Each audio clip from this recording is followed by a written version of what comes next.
And I'm Pawel. I'm faculty in the computing and data sciences. I'm going to preemptively say that I have a newborn baby at home. So if I fall asleep in the middle of this talk, that's why. So it's not because you guys are a boring audience or anything like that.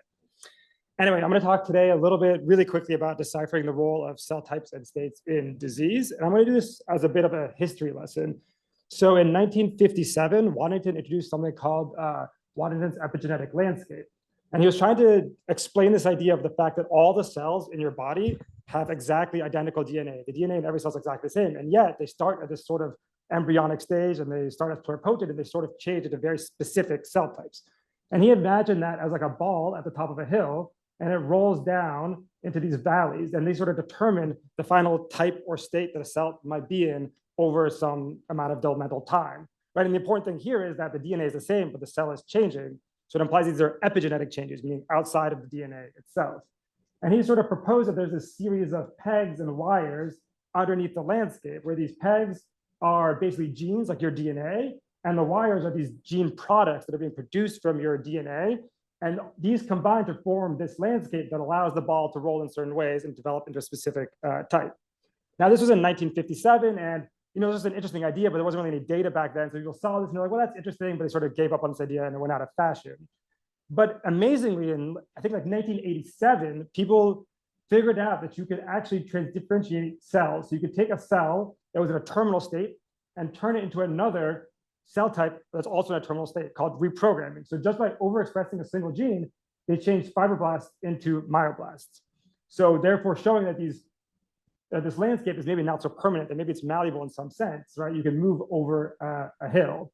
And then in 2006, even more amazingly, Yamanaka showed that you could take cells that seem like they're fully differentiated, express just a couple of genes in those cells, and move uphill in this landscape, going back to a pluripotent state. So this is called induced pluripotency.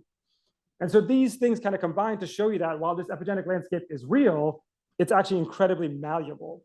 And so I'm very interested in what role this landscape plays in disease. And so let's use cancer as sort of a case study for this. So you can imagine cancer on this landscape. And so in cancer, you have your regular developmental trajectory, but let's say you have a childhood cancer, all that's really happening is one of your cells is stopping on that landscape a little bit early, and it's maintaining some of its pluripotency. And so that's shown here, right? This cell is still in some state where it can still create other cells. What's even more interesting is the idea of adult cancers, where a cell has already reached its terminal state, and then somehow it moves uphill on its own to return to a pluripotent state in a way that it can still divide and proliferate. And so what we think is going on is that underneath, something is changing in this landscape that's propping up this epigenetic space. And so, for example, you might have something that's a coding mutation, which means a gene itself is changing.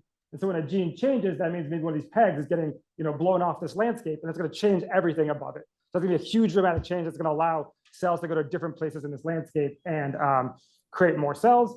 There's also much more subtle changes, what we call non-coding mutations, which are mutations outside of the coding genes. And when that happens, there's just more subtle changes in your landscape.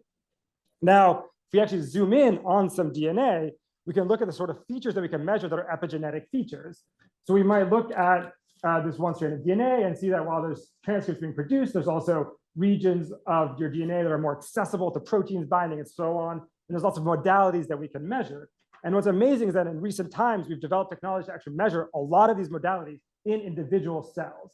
And once you combine these many modalities in all these cells, it starts to look like a data science problem. We generate these huge matrices of tens of thousands of cells by potentially dozens of modalities across lots of conditions. And we just have a ton of data. And so we try to solve problems using these huge amounts of data to understand the role of changes in like this Waddington landscape type of view. So one example, this is data from the developing human brain. And on the left, we have some tens of thousands of cells in this sort of chromatin accessibility view, and on the right, in this transcriptomic view.